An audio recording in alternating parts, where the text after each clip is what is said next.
Assalamualaikum warahmatullahi wabarakatuh. 92,1 FM Radio Pesona, stasiun informasi terbaikmu. Selamat siang Pesona Inspira, apa kabarnya hari ini? Semoga dalam keadaan sehat walafiat.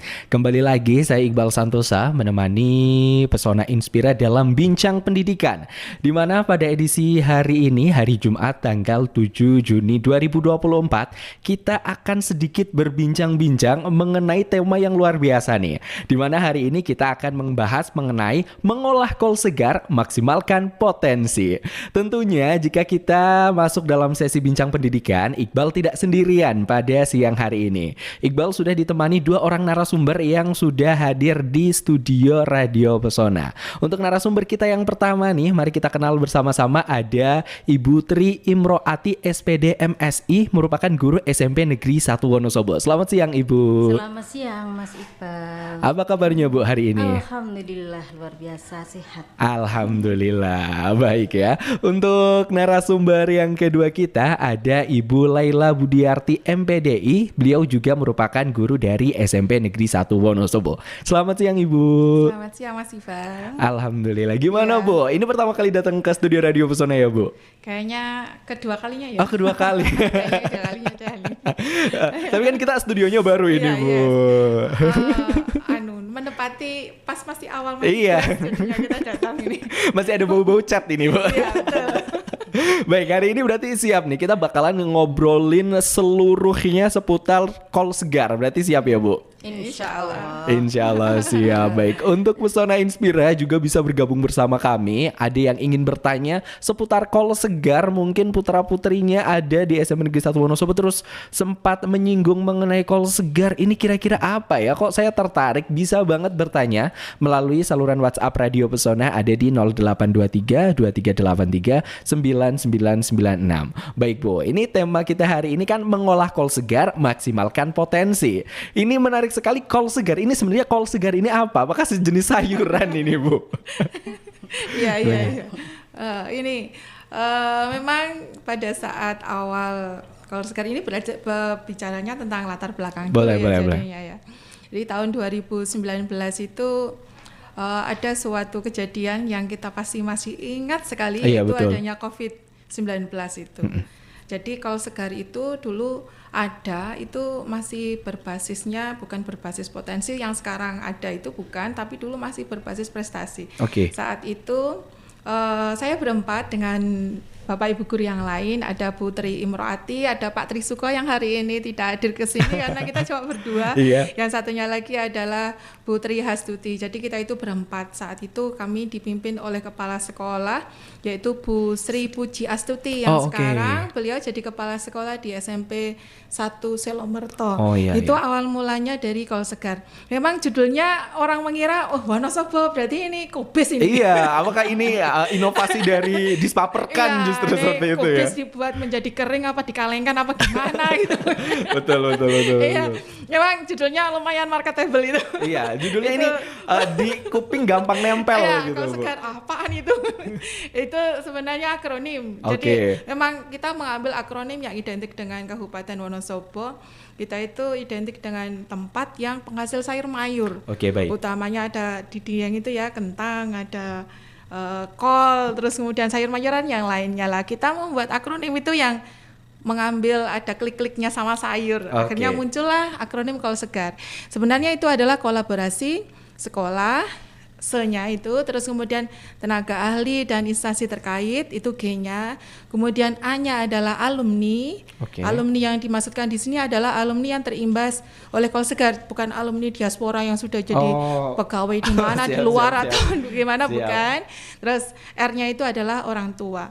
Jadi ini adalah sebenarnya suatu manajemen pendidikan, pengelolaan di suatu lembaga, pengelolaan di suatu sekolah, bagaimana sekolah itu mampu memaksimalkan potensi yang ada pada sekolah tersebut berbasis aset. Jadi kita tidak berpikir tentang sekolah kita kan cuma itu harus hilangi. Jadi melihat potensi yang ada saja berbasis aset, apa yang bisa kita gunakan, apa yang bisa kita maksimalkan supaya semua terlayani, baik itu dari murid, baik itu dari orang tua, atau bahkan instansi-instansi yang terkait dengan sekolah itu bisa terimbas dengan adanya sekolah kita, imbas baiknya apa begitu.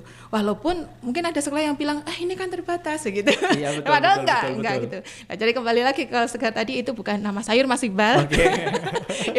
itu akronim itu tadi, bahwa ini tentang bagaimana kita berkolaborasi, bagaimana kita bergotong royong. Intinya itu. Berarti ini tadi elemen-elemen yang ikut ambil bagian berarti ada dari sekolah, ada dari alumni juga, tenaga ahli, kemudian orang tua. Iya, ini berarti banyak sekali. Apakah elemen-elemen ini keterlibatannya sama rata atau ada porsinya sendiri ini, Bu? Tergantung kebutuhan. Kalau keterlibatan itu nanti tergantung kebutuhan. Yang penting bahwa ketika kita mengolah anak itu mereka terlibat. Misalnya kita tenaga ahli, kan sekolah itu ada keterbatasan sumber daya manusia. Nah itu kita kemudian nanti melibatkan yang memang betul-betul ahli, itu kita libatkan. Tapi kalau misalnya cukup dari sekolah, ya kita kelola dari sekolah. Tapi ngomong-ngomong kol segar ini yang tadi Mas Iqbal sempat bilang kok itu kayak semacam sayuran. Ini ada cerita memang. Oh, ada cerita, ini kenapa akhirnya kok dipilih itu? Enggak, pernah, luar biasa sekali sebetulnya. Pernah ada orang yang tanya gitu kan, kol segar itu diolah jadi apa ya? Kayaknya kok menarik sekali. Terus jadi apa ya, nanti didengarkan saja ketika dulu itu kita mau sosialisasi. Wah, iya, itu betul. Ada judul kol segar itu diolah jadi apa saja, menariknya di mana. Nah itu dikira memang betul-betul kol, betul-betul kubis gitu. Sebagai entitas sayuran seperti itu ya, Bu. Tapi mungkin saya selama ini juga kayak saya pingin divisualisasikan itu ada gambar kol yang kemudian ada embun yang nempel-nempel itu sehingga itu menjadi kol yang benar-benar kol segar. Itu seperti itu. Membantu memvisualisasikan juga ya, Bu. Tapi mengenai nama pemilihan dari kol segar, berarti sempat ada struggle ataupun kendala juga dalam mensosialisasikannya juga ya, Bu? Iya, betul. Karena memang kita ngambil logonya itu logo sayur. Betul. Ada embun-embun esnya gitu kan, segar-segar gimana gitu, kayak selada air. Betul. Ini cukup menarik sekali, tapi kebetulan nama yang menarik adalah nama yang mudah diingat juga, seperti itu ya, Bu. Baik. Mungkin kemudian mengenai kol segar ini, tujuan utamanya nih, goalnya ini kol segar ini pengen apa sebenarnya, Bu? Kehadiran dari kol segar. Nah ya, ini Mas Iqbal. Jadi kol segar itu sebenarnya tujuan utamanya itu sejalan dengan kurikulum Merdeka yang sekarang sedang dicanangkan ya. Jadi sekolah, guru itu tugasnya itu bukan untuk mengubah si A menjadi pribadi yang lain, bukan. Tetapi itu sebenarnya adalah bagaimana kita bisa menuntun siapa ya, menuntun peserta didik, otomatis menuntun murid supaya mereka itu bisa berkembang sesuai dengan kodrat aslinya, sesuai dengan potensi aslinya. Jadi dia bisa mencapai tujuan pendidikan yang paling tinggi itu kan menjadi seorang yang merdeka, menjadi seorang yang bahagia, selamat lahir batin. Itu tujuannya kan itu. Iya. Nah sekarang kalau guru itu ibaratnya kayak petani. Ini kalau Ki Hajar Dewantara kan mengibaratkan guru itu laksana petani atau seorang yang mengelola kebun itu. Jadi kalau dia mengelola kebun atau mengelola sebuah lahan pertanian, bibitnya macam-macam begitu, misalkan ada yang jagung, ada yang padi, ada yang kedelai, kan nggak mungkin kita memaksa jagung menjadi kedelai. Betul. Terus kemudian kedelai menjadi padi dan seterusnya. Jadi tugas dari guru itu adalah menuntun. Namanya menuntun itu ya nggak cuma ngetut ke anak jalan itu, tidak, tetapi itu ada selokan, jangan ya nak ya menggok sebelah sini kayak begitu lah. Jadi bagaimana kita bisa memfasilitasi murid sehingga segala potensi yang ada pada diri murid itu bisa berkembang secara maksimal. Jadi tujuan dari kol segar sebenarnya itu, memfasilitasi bagaimana supaya semuanya itu bisa mencapai titik maksimal pada saat dia berada di suatu lembaga. Jadi ini tentang kol segar itu ya Mas Iqbal. Kita itu pada saat mengikuti itu awal tahun 2019, awalnya adalah berbasis prestasi memang. Bukan berbasis potensi awal mulanya.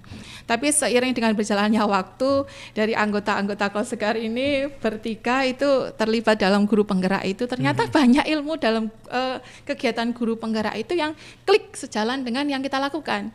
Jadi yang awalnya dia berbasis prestasi, karena memang ini berawalnya dari SMP 1 Wonosobo, itu letaknya pinggir alun-alun. Kalau ada lomba apapun kita harus ikut, padahal perlu kita ingat 2019-2020 kita itu enggak kenal sama murid sama sekali.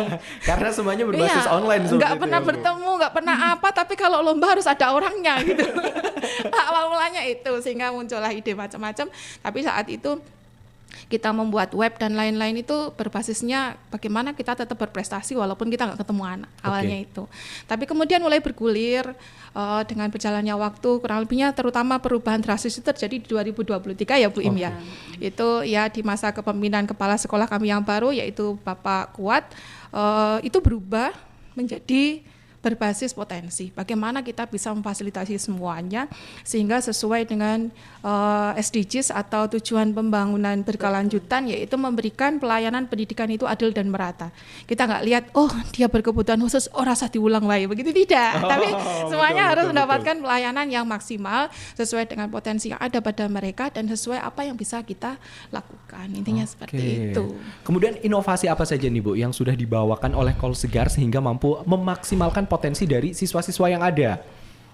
Kalau untuk inovasi apa, artinya gini, kita mengantarkan kemana gitu ya. Jadi banyak anak yang sudah kita antarkan lewat inovasi Coast Guard ini. Misalnya kalau anak yang memang punya kemampuan lebih gitu, kita antarkan mereka untuk bisa jadi juara, bisa berprestasi. Kemudian karena kalau diibaratkan di kurikulum Merdeka itu kan dikatakan bahwa anak itu sebenarnya punya seperti kertas putih yang ada garis samar-samar, kemudian di garis yang samar-samar itu kalau yang potensi itu positif itu kita kembangkan menjadi kita tebalkan sehingga mereka itu menjadi maksimal. Tetapi kalau itu yang bersifatnya negatif lah itu kita samarkan sehingga seperti karakter yang kurang baik itu sedikit demi sedikit dihilangkan. Nah, jadi kalau ini mengantarkan kemana ya, mengantarkan anak untuk berprestasi, mengantarkan anak untuk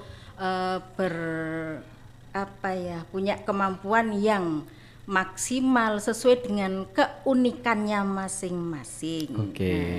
Kalau jalannya bagaimana ya, ini bisa lewat ada di kokurikuler, intrakurikuler, dan di ekstrakurikuler. Baik. Berarti memang ini sangat sejalan sekali ya Bu dengan kurikulum Merdeka. Iya, betul. Seperti yang tadi sudah dijelaskan, memang di sekolahan diibaratkan memang kebun dengan berbagai macam bibit. Ibaratnya kita menanam jagung dengan menanam padi kan metodenya juga pasti berbeda seperti itu ya Bu. Tidak bisa kita paksakan semuanya menjadi sama rata, harus dicangkul dulu, semuanya menggunakan pupuk yang sama kan tidak bisa seperti itu ya Bu. Luar biasa. Jadi yang penting itu guru itu memberikan pupuk yang sesuai, menyiram air yang cukup, memberikan sinar matahari yang bagus, diarahkan supaya tanaman itu tetap ya, jangan sampai kan kita menanam padi kok di bawah dak-dakan lantai sungai ya mungkin itu sulit ya Bu. Kan, ya, itu. Jadi ya bagaimana kita memberikan tempat wadah yang baik. Jadi pada saat kita nanti melibatkan beberapa unsur yang tadi di awal kita bahas ya Mas Iqbal ya. Jadi ada kolaborasi, ada gotong royong yang terbentuk dari beberapa unsur tadi itu, yang sebenarnya itu pada saat kita melakukan ada alurnya ini namanya alurnya itu adalah Bagja.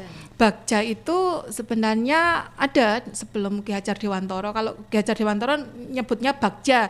Itu kalau bahasa Jawa bacanya bejo loh Mas.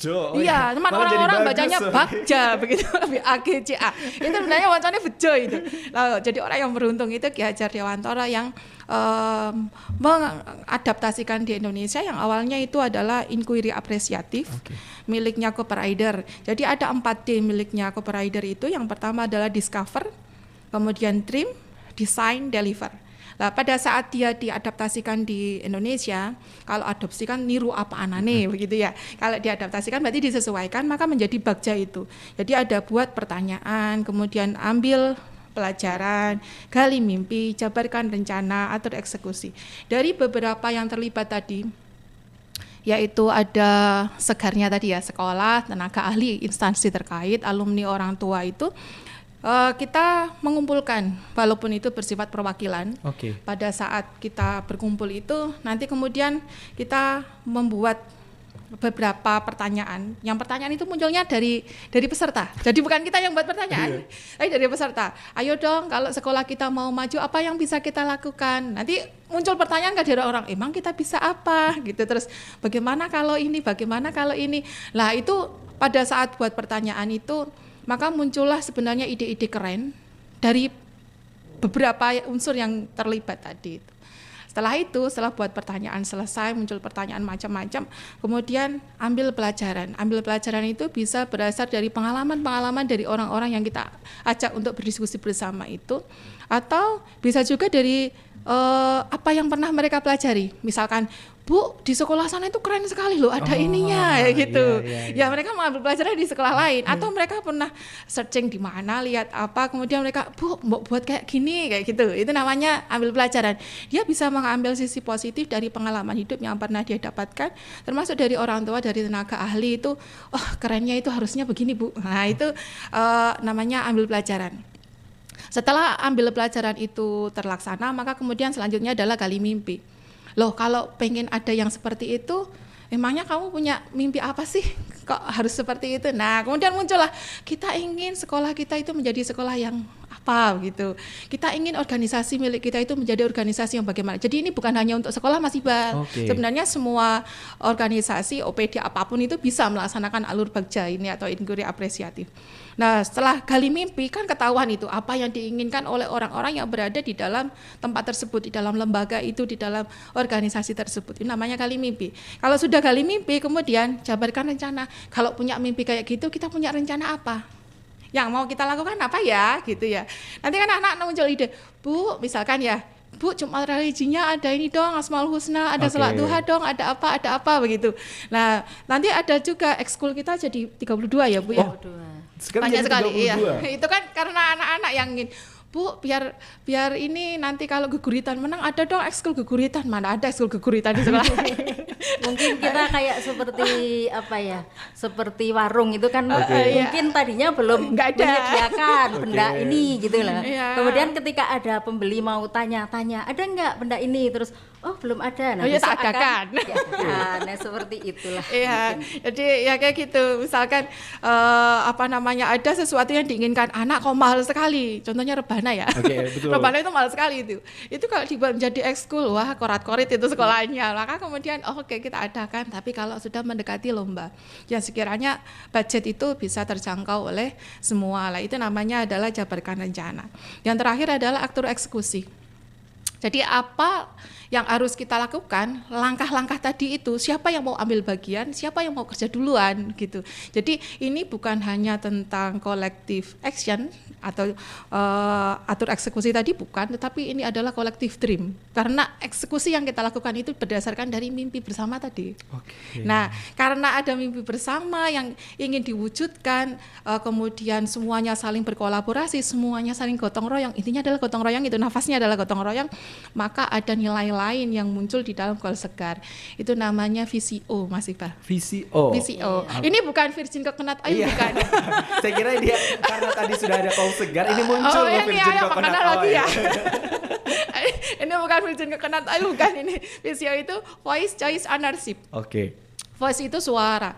Berarti semua yang diinginkan oleh orang-orang di dalam organisasi atau lembaga tersebut, apa yang menjadi suara hati mereka, apa yang menjadi keinginan mereka, itu voice-nya itu benar-benar didengarkan bersama.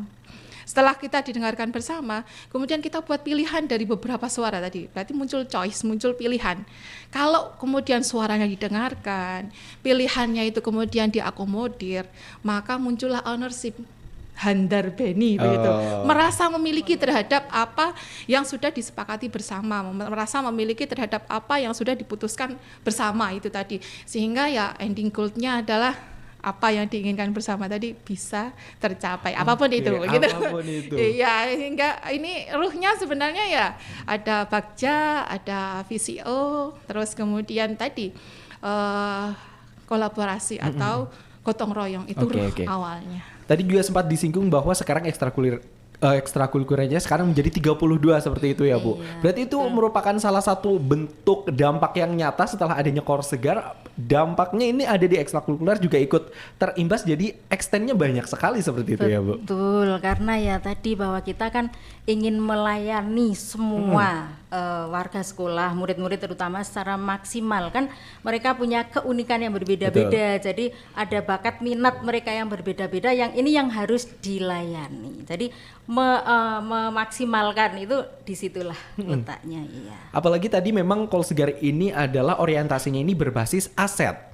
Kalau memang kita hanya terpaku kepada kekurangan saja, tentunya akan sulit maju ya Bu. Iya, betul. Tapi bagaimana cara kita lebih ke memaksimalkan aset yang sudah kita miliki, betul seperti itu sekali. ya Bu. Iya, ini Mas Iqbal kalau belum, ini karena Mas Iqbal Banjarnegara ini. Iya, saya kebetulan Banjarnegara Bu. Main ke sebelah alun-alun ya, main ke sebelah alun-alun. Kalau lihat SMP 1 secara SMP-nya saja, kita itu letaknya jauh loh Mas, antara kelas 7 89. Kelas 7 itu letaknya di samping RSU.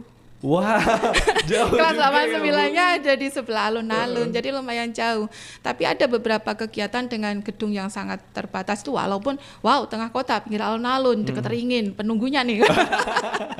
Begitu. Tapi ternyata enggak juga. Contohnya ya, kalau anak-anak menginginkan ada kegiatan sholat duha, kita nggak punya masjid yang memadai untuk menampung anak sebanyak itu. Tapi kembali lagi berbasis aset, kan ada aset namanya aset lingkungan. Sebelah kita itu ada gereja.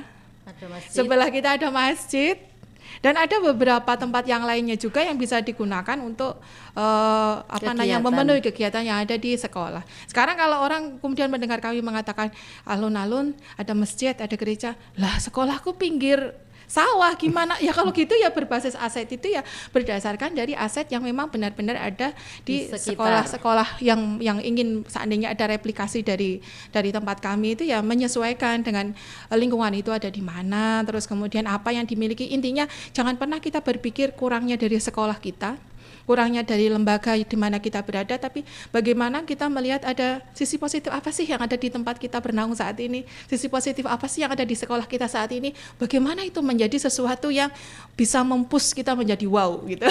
Itu ya yang kalau sekarang angkat itu gitu. Oke, baik. Tadi juga disebutkan bahwa nafasnya itu ada di gotong royong. Apalagi pihak-pihak yang diikut sertakan juga lumayan banyak ini Bu. Apalagi ada juga tenaga ahli, alumni, orang tua. Biasanya bentuk-bentuk keikutsertaan seperti apa yang diikuti kayak alumni, tenaga ahli, dan orang tua sendiri ini Bu? Ya baik, untuk orang tua itu biasanya kalau ada kegiatan itu mulai dari perencanaan, kemudian di pelaksanaan, mengawal sampai pada evaluasi.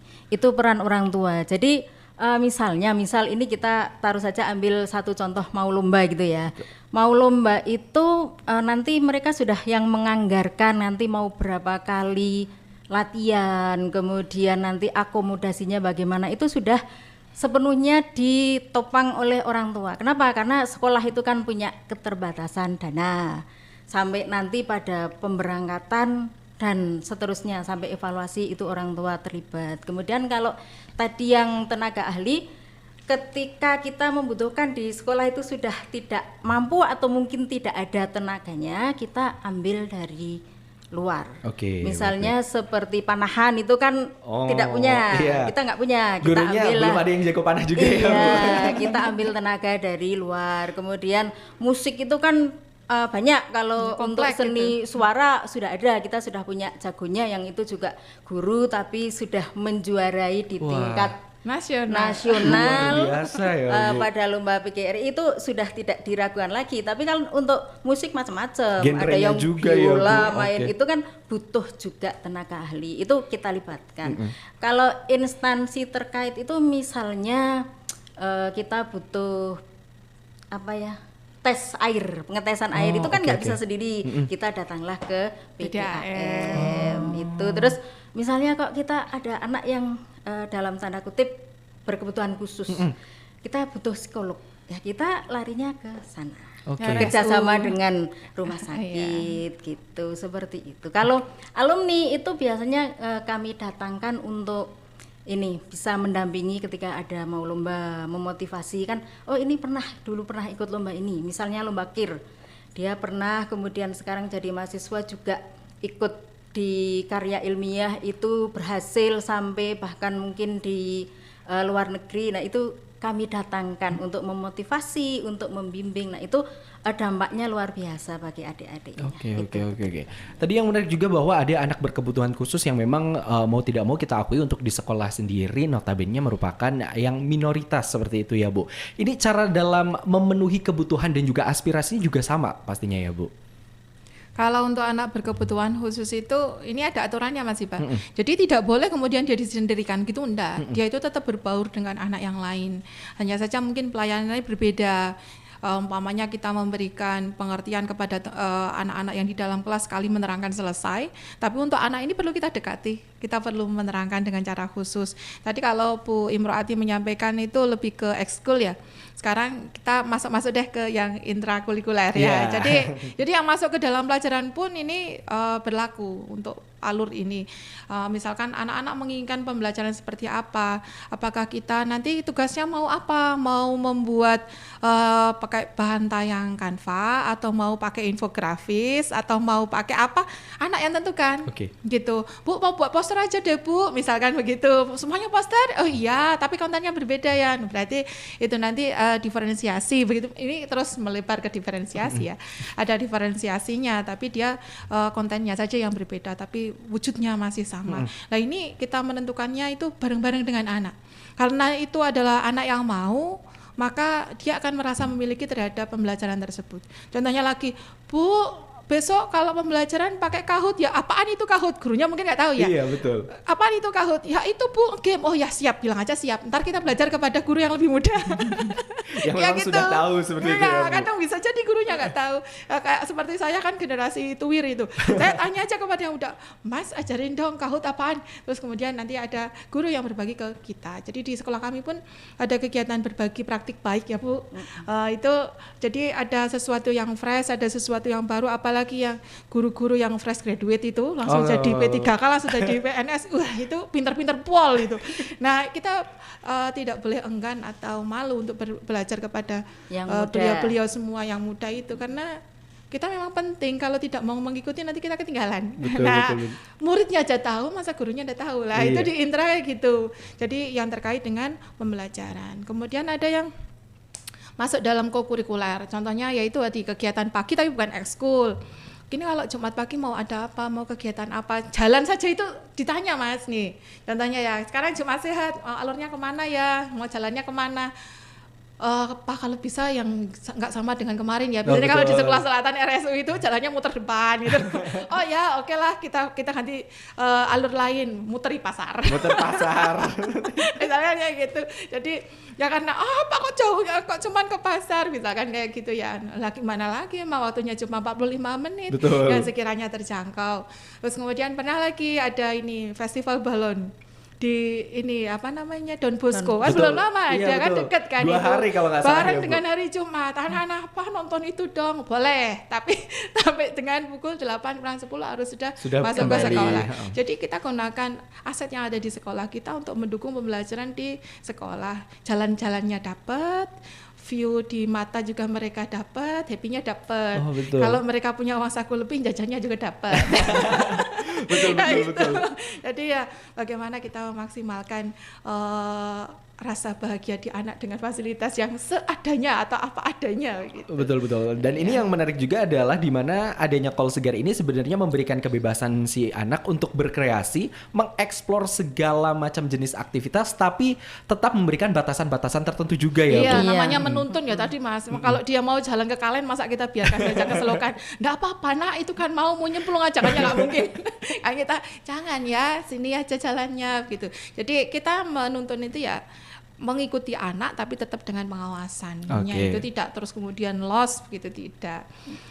Ini Mas Iva tentang Call Segar itu ya ada sejarahnya ini kita. Iya, kita itu dulu ikut awal mulanya besarnya banyak, terus kemudian menjadi 150 besar.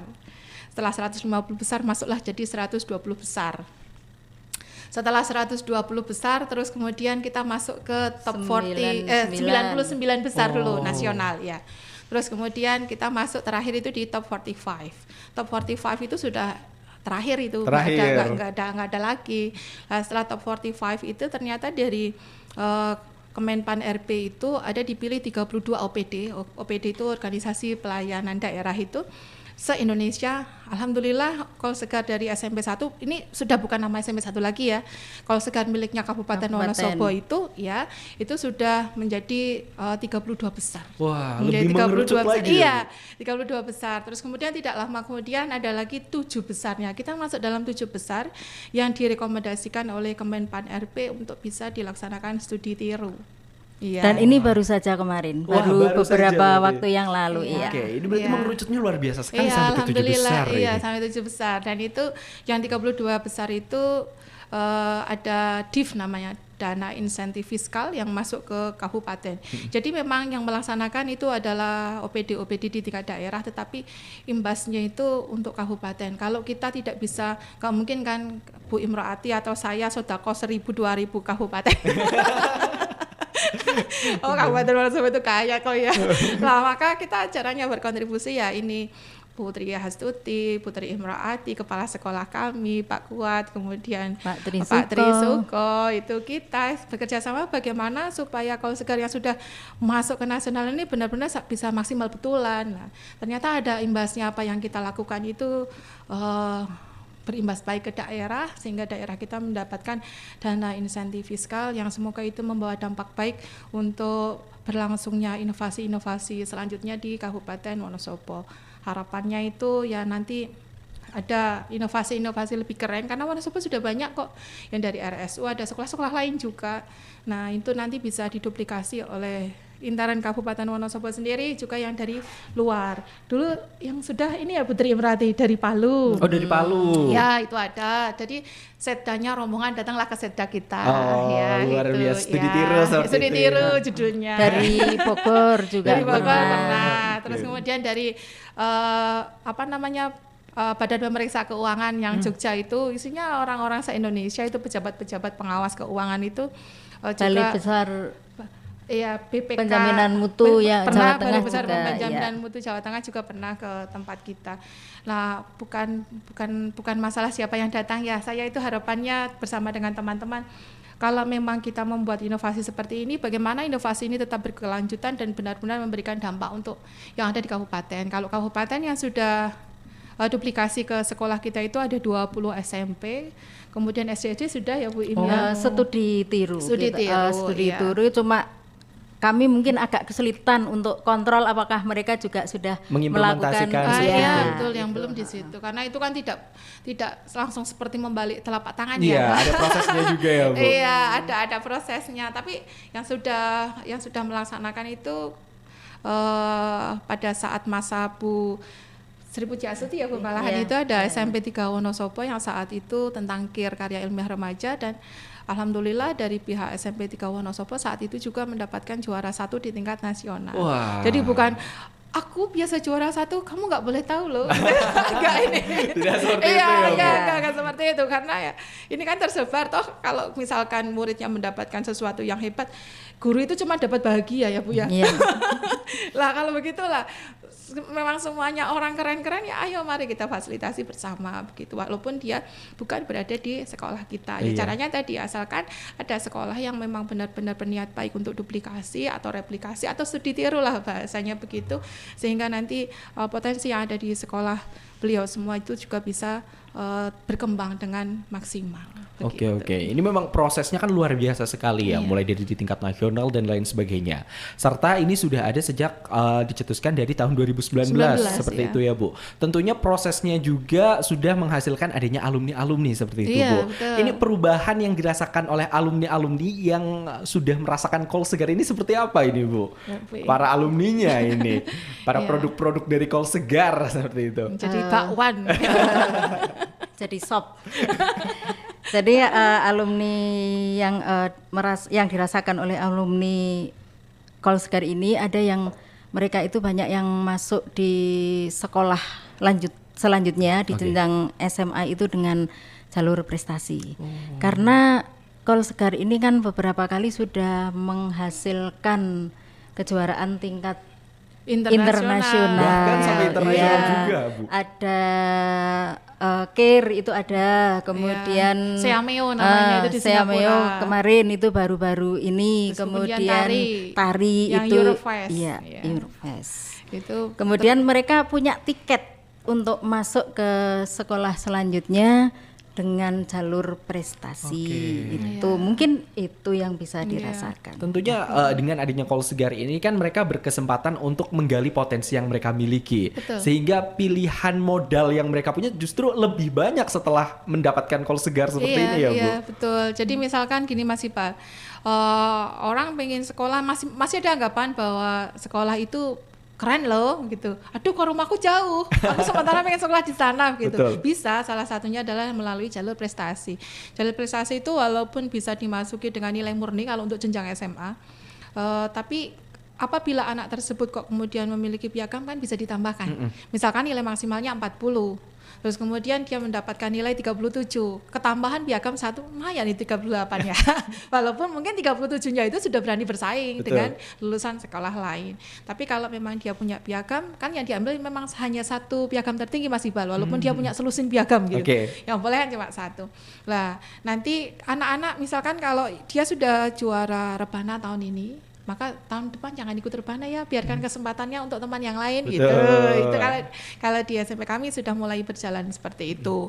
Terus kemudian ada lomba apapun itu, pasti kita merekrutnya itu terbuka ya Bu Im. Jadi orang tua melalui grup WhatsApp, paling mudah sekarang grup WhatsApp pasti orang tua itu tahu bahwa di sekolah itu sekarang ada lomba apa, perekrutannya seperti apa. Seandainya pun anak itu tidak ingin ikut, tapi karena orang tuanya mendorong, ayo nak kamu kan keren, ayo ikut dong. Nah, ada dorongan dari orang tua yang menyebabkan anak itu kemudian ikut seleksi. Jadi benar-benar seleksi terbuka. Nanti pada saat sudah seleksi mengerucut kepada misalkan yang dibutuhkan 3, terus kemudian dipanggil 5, biasanya begitu ya, yang lolos 5. Nanti mulai saat itulah kita laksanakan alur bakja. Orang tuanya dikumpulkan. Ini bagaimana Bapak Ibu, OSN latihannya saya malam, jam 8 malam.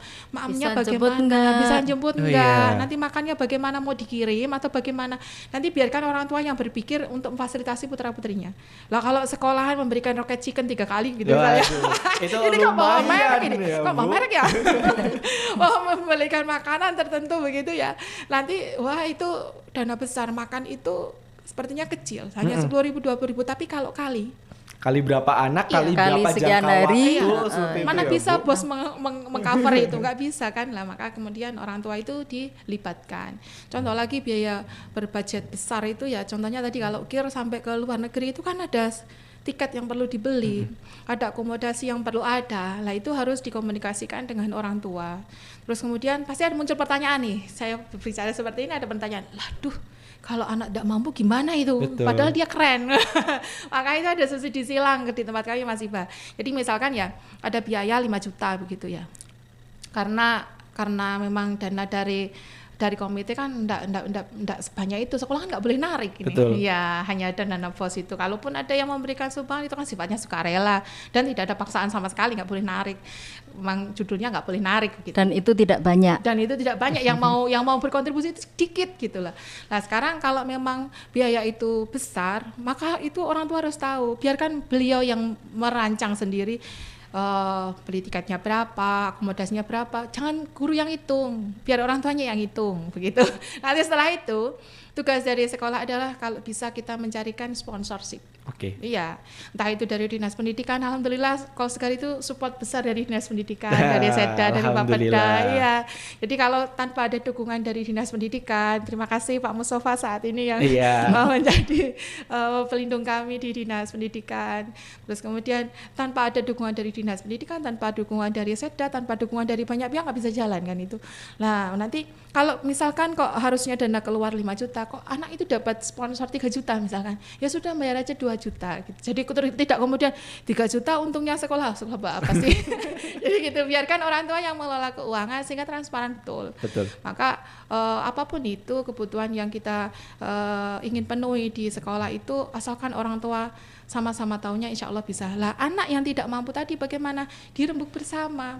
Kalau memang yang bisa mendukung itu hanya 3 dari 5 anak, ya kita bagi bersama. Terus yang 2 tadi bagaimana? Semampunya. Kalau emang tidak mampu ya tidak apa-apa. Tapi dia punya kemampuan, isi otaknya keren loh.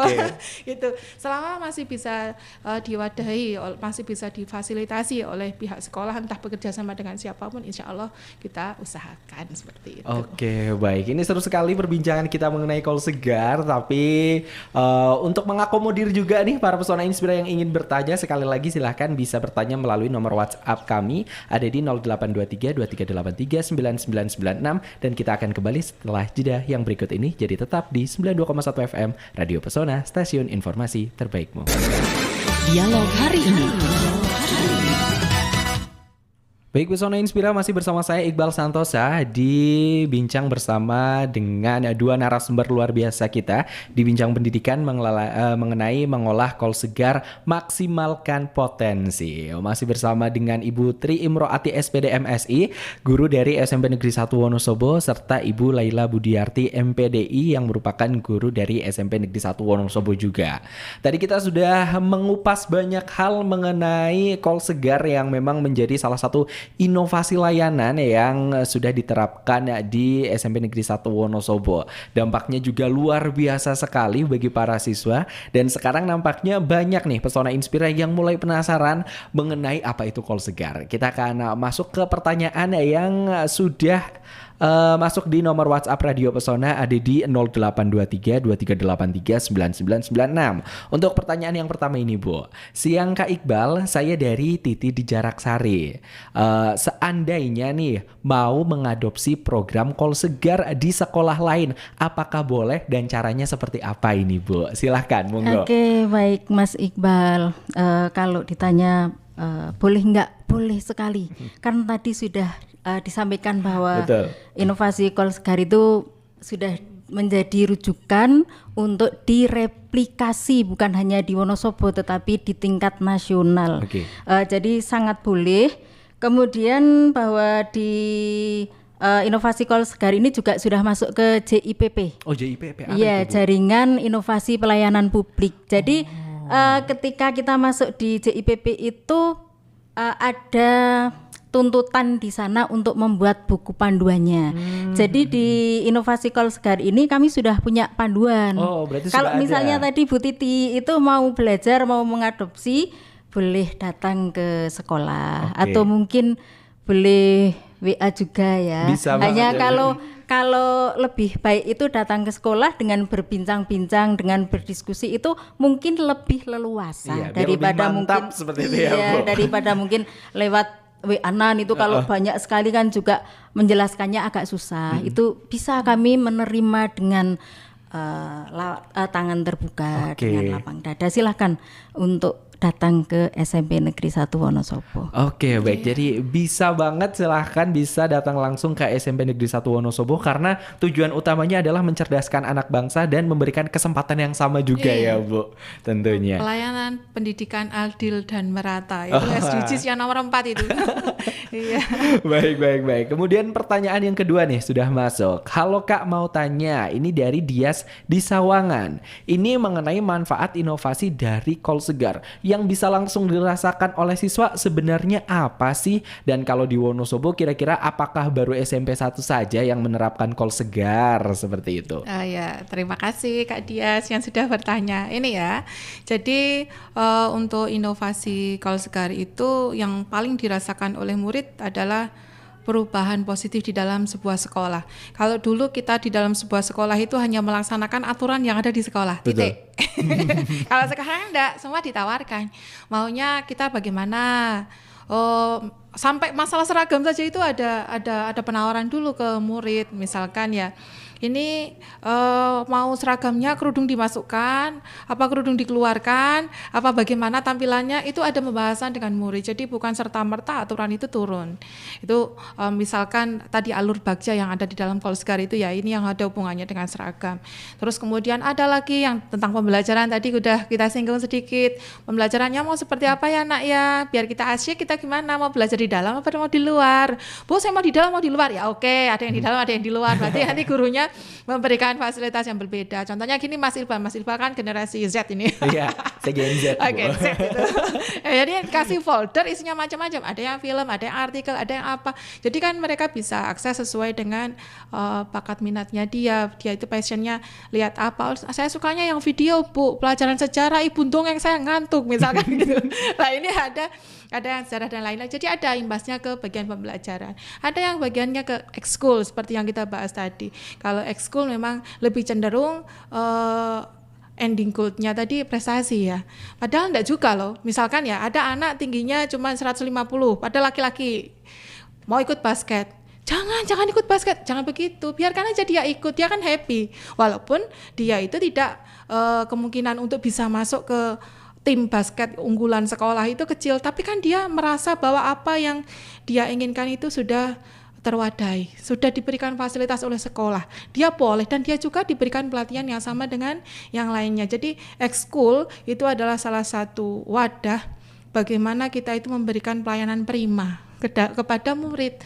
Dia nggak pintar nyanyi, suaranya tidak begitu mendukung untuk menyanyi, tapi dia suka menyanyi, ya biarkan aja dia ikut. Mungkin dia jadi pendengar yang baik pada saat bernyanyi gitu.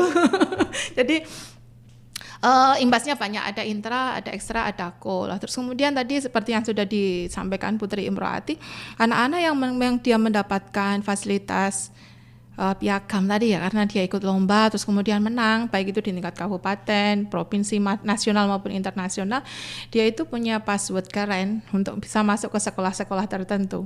Yang punya kerjasama bagus dengan SMP 1 itu salah satunya adalah dari TN, SMA TN Taruna Nusantara Magelang itu kan kalau masuk kan kisaran, mohon maaf sebut angka ya, betul, kisaran 150 jutaan itu ya. Terus kemudian per bulannya saja 8.500.000. Tapi kalau anak yang masuk ke TN dari SMP kita dan itu lewat jalur prestasi, dia beasiswa free, full. Malah dia setiap bulan itu dapat uang saku 750.000. Nah itu kan dari ekskul yang dia ikuti di sekolah, yang itu merupakan anakan dari Kolsegar downloadernya gitu.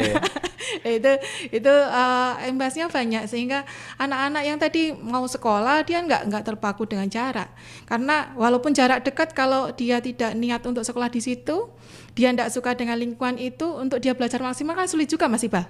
Tapi kalau dia walaupun jauh, saya suka loh sekolah di sana, loh rumahmu bukan zona sana nak, nggak apa-apa, saya punya piagam. Betul. Misalkan gitu, dia bisa masuk ke sekolah sana. Itu kalau kita menilik tentang prestasi yang dihasilkan oleh anak yang merupakan produk dari Kolsegar. Ya seperti itu. Terus kemudian untuk yang tadi adaptasi melengkapi dari Putri Imroati atau studi tiru itu, ada MKKS SMP se-Kabupaten Wonosobo itu yang sudah melakukan studi tiru ke sekolah kita. Kemudian ada pemerintah Kota Palu tadi yang sudah datang ke Setda. Jadi kalau prosedurnya yang dari luar Wonosobo biasanya ke Setda dulu. Ada juga sih yang langsung calling ke sekolah kita begitu, tapi sebagian besar masuknya adalah ke Setda. Terus kemudian ada Balai Diklat PKN BPKRI itu BPK loh, bukan sekolah loh. Bisa loh untuk nilai Kolsegar itu disesuaikan dengan kebutuhan dari BPK. Apa itu ya tadi, bagaimana membuat lembaga BPK itu menjadi miliknya BPK betulan. Orang-orang yang bekerja di BPK itu merasa memiliki BPK, sehingga tadi bahasa Jawanya handarbeni tadi, merasa betul, memiliki, sehingga apapun yang sekiranya itu untuk kemajuan BPK akan dilakukan oleh semua orang-orang yang berada di dalam kepemimpinan BPK. Jadi tidak harus dari sekolah juga, bisa kok itu Kolsegar diadaptasikan di organisasi yang lainnya. Terus kemudian untuk KKG se-Kabupaten Wonosobo, alhamdulillah sebenarnya sudah loh, ini Mbak Dias, ini kalau kepala-kepala sekolah sudah diundang ke sekolah kami secara periodik. Alhamdulillah saat itu difasilitasi oleh Dinas Pendidikan. Terima kasih Dinas Pendidikan Kabupaten Wonosobo. Luar biasa sekali ya, ini. Jadi kepala-kepala sekolah itu kita hadirkan ke sekolah kita, terus kemudian ada lomba-lomba yang diadakan di sekolah kita, biar mereka lihat, ini loh Kolsegar itu seperti ini. Terus kalau beliau semua mau studi tiru, alhamdulillah sudah dilakukan juga. Jadi kalau seandainya nanti ada yang berminat untuk datang calling ke sekolah kami, atau mau lewat Setda kalau itu dari luar kota, dipersilahkan dengan terbuka, insya Allah kita layani begitu. Oke, baik. Kemudian pertanyaan yang terakhir ini, Bu. Selamat siang Mas Iqbal, saya dari Lina di Tlogomulyo. Ini ingin bertanya, apakah kol segar ini memungkinkan untuk diterapkan di sekolah dasar? Karena anak SD ini nampaknya belum seinisiatif anak-anak SMP. Ini mungkin atau tidak, Bu? Silahkan, monggo. Ini kembali lagi, Mbak Lina ya, Bu Lina. Sangat mungkin. Sangat mungkin berarti. Jadi ya, Bu? salah satu keunggulan dari kol segar itu bisa diterapkan di mana saja, siapa saja, dan kapan saja. Ini tidak terbatas ruang dan waktu. Itu salah satu keunggulan dari kol segar ini menjadi top 45. Itu salah satunya itu keunggulannya. Jadi bisa dilakukan, apalagi anak SD. Nah, cuma kan caranya saja yang berbeda. Ketika bertanya dengan anak SD, itu akan berbeda dengan ketika kita bertanya dengan anak SMP. Itu. Kemudian kalau untuk melibatkan orang tua itu jelas orang tua anak dari SD, dari SMP, SMA itu kan sama untuk orang tuanya. Tenaga ahli juga samanya. Mungkin ketika kita meminta suara dari anak SD itu berbeda caranya. Itu saja sih. Oke, berarti melengkapi boleh ya? Sistemnya sama tapi pengaplikasiannya yang mungkin harus dirubah seperti itu. Ini melengkapi dari Bu Imrati. Contohnya begini, kalau saya tanya ke Mas Iqbal kan langsung jawab, respon cepat gitu ya. Tapi kalau anak SD, dia sebenarnya sudah punya keinginan, dia sudah punya mimpi, tapi dia takut mengutarakan. Kita kan bisa memberikan sticky note. Nak, tulis ya apa yang kamu mau, tempel di papan lah, contohnya seperti itu. Jadi kita bisa gali mimpinya anak itu ya dari apa yang mereka tuliskan, kemudian tempel di papan tadi, kita tahu apa yang mereka mau. Sekarang kalau untuk melaksanakan suatu kegiatan, tadi kan tidak cuma murid ya, bukan cuma sekolah dengan murid, bukan, tapi ada orang tua, ada tenaga ahli yang dilibatkan begitu. Terus kemudian ada tadi yang bagian orang tua ya, untuk SD orang tuanya itu dilibatkan langsung pada saat kita ada kegiatan. Contohnya ya, ada kemah di alun-alun lah, nggak usah jauh-jauh, ya di alun-alun pesta siaga. Walaupun itu cuma di alun-alun, anak kan butuh akomodasi banyak ya, itu harus dibicarakan dengan orang tua. Bu, mohon maaf sepatunya harus seragam, misalkan kayak begitu. Betul. Itu membicarakannya kan otomatis dengan pihak orang tua. Mungkin tingkat orang tuanya itu dilibatkannya 50%, anaknya 20%. Jadi ada perbedaan persentase siapa yang dilibatkan dan seberapa mereka terlibat. Ini yang di SMP 1 contohnya ya, kalau tentang tenaga ahli itu ada unsik loh sebenarnya, Bapak Ibu semuanya yang kalau kali ini ikut mendengarkan, unsik itu dengan tangan terbuka mau membantu sekolah manapun untuk berkolaborasi dengan sekolah tersebut, dengan ahli-ahli dokter yang ada di sana. Apakah berbayar? Tidak, gratis. Jadi ada simbiosis mutualisme yang terjadi gitu ya. Jadi misalkan begini, kami mau ikut lomba KIR misalkan, kami butuh penelaah ahli yang tahu tentang penelitian yang dibuat oleh anak-anak kami. Misalkan tentang kekuatan batako dari sampah apa begitu. Datang aja ke pihak Styrofoam misalkan gitu ya, datang aja ke pihak unsik, nanti di sana dia akan mengukur seberapa kuat batako ini. Itu kan melibatkan tenaga ahli ya. Tenaga ahli saat didatangkan ke sekolah kita alhamdulillah tidak berbayar. Apakah mereka untung dengan datang ke sekolah kita? Ada loh untungnya apa? Beliau semua mendapatkan ladang penelitian baru. Apa itu? Anak-anak SMP gitu. Yang satu dapat ladang penelitian baru, yang satu terbantu karena ada proses koreksi seandainya ada kekurangan dari kami. Contoh lainnya, misalkan ada penelitian tentang rambut gembel. Bukan tenaga ahli yang kita libatkan kalau di situ, berarti unsur masyarakat. Iya, datang aja ke Dieng. Nanti ahli-ahli yang tentang rambut gembel itu kita tanya-tanya. Itu kan berarti dengan tenaga ahli juga ya, tapi dari unsur masyarakat. Jadi kalau ada orang berasumsi bahwa tenaga ahli itu berarti yang pakai seragam, yang ada di kantor, enggak juga. Enggak Stigmanya juga. di masyarakat seperti itu ya, Bu. Enggak juga, tenaga ahli itu dari manapun.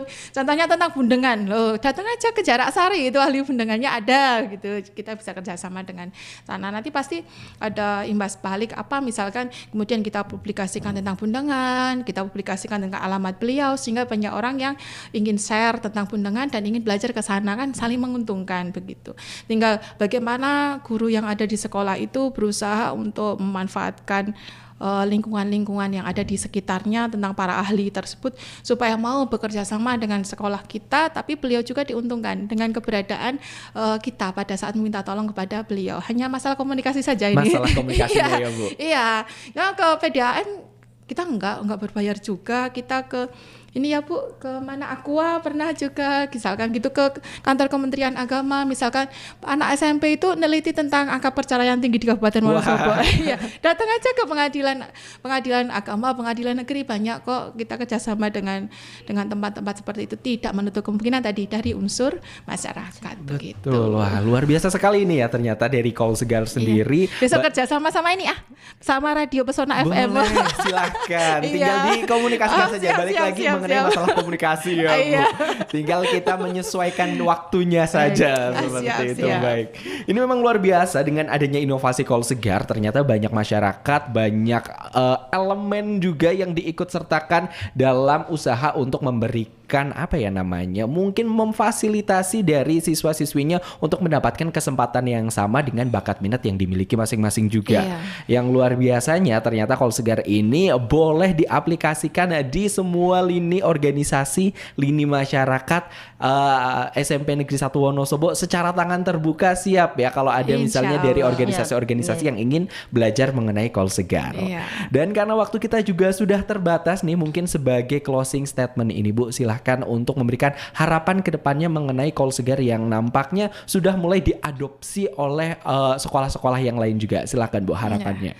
Terima kasih. Kalau harapan dari kami selaku yang paling bawah di tingkat kabupaten, yaitu pelaksanaan di lapangan, semoga semua inovasi yang ada di Kabupaten Wonosobo, tidak hanya Call Segar, itu bisa terfasilitasi dengan baik oleh Pemda Kabupaten Wonosobo. Kalau tentang pendidikan ya mohon untuk kami benar-benar disupport dari Dinas Pendidikan, dari Setda dan lain-lain, supaya inovasi ini tetap berkelanjutan dan memberikan dampak baik untuk Kabupaten Wonosobo. Perlu kita ketahui bersama bahwa kita punya mall pelayanan publik yang sekarang ada di daerah Sapen itu, semua orang pengen memberikan pelayanan prima. Kita pun sebagai orang terbawah juga pengen sebenarnya memberikan pelayanan prima. Semoga dengan niat baik dari kita semua, inovasi pelayanan publik yang ada di Kabupaten Wonosobo itu semakin maju dan berdampak bahkan tidak hanya untuk Kabupaten Wonosobo saja, tetapi untuk se-Indonesia. Baik. Bu Imroati silahkan Bu, harapannya untuk Call Segar ke depannya Bu.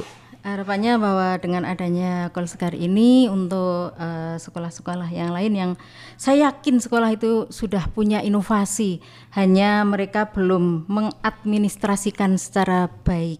Nah, dengan adanya Call Segar ini saya berharap bahwa ayolah berinovasi dalam rangka untuk meningkatkan pendidikan di Indonesia dan di Wonosobo pada khususnya. Oke, wah ini peningkatan mutu pendidikan nampaknya makin ke depan bakalan makin meroket dengan adanya Call Segar ini. Dan semoga Pesona Inspira yang juga mendengarkan bincang pendidikan pada siang hari ini bisa mengambil pelajaran mengenai gimana pentingnya pendidikan dan juga keterlibatan tidak hanya dari guru, tapi semua lini yang ada di masyarakat juga ikut ambil bagian dalam memperjuangkan pendidikan juga ya Bu. Terima kasih kepada kedua narasumber yang sudah hadir di studio Radio Pesona. Ada Ibu Laila Budiarti MPDI selaku guru SMP Negeri 1 Wonosobo serta Ibu Tri Imroati SPD MPSI sebagai guru dari SMP Negeri Wonosobo juga. Jangan kapok-kapok ya Bu untuk datang ke studio Radio Pesona ya Bu.